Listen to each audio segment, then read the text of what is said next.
Hello! Today in front of me I have REALME C30 smartphone, and in this video I'm going to demonstrate how you can download and install the Opera browser on it. So first of all, you need to open up the Google Play Store.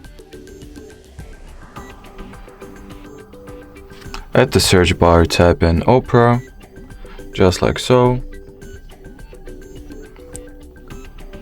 Once the needed app is found, click on this green install button and wait for the Opera to get downloaded and installed.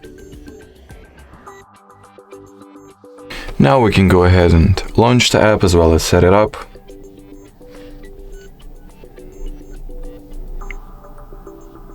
Here you want to tap on this blue continue button, decide whether some of the options and features the Opera browser has to offer will be enabled from the start, or you can simply skip them and leave this configuration process for later. So I'll enable ad blocking, enable tracker blocking, and skip setting Opera as my default browser step. Finally, there is the page that either allows you to customize the permissions and accesses that you're going to grant to Opera, or simply allow everything that it needs, which I'll do myself. Alrighty, so that will be it for this video. Thank you so much for watching, and bye bye.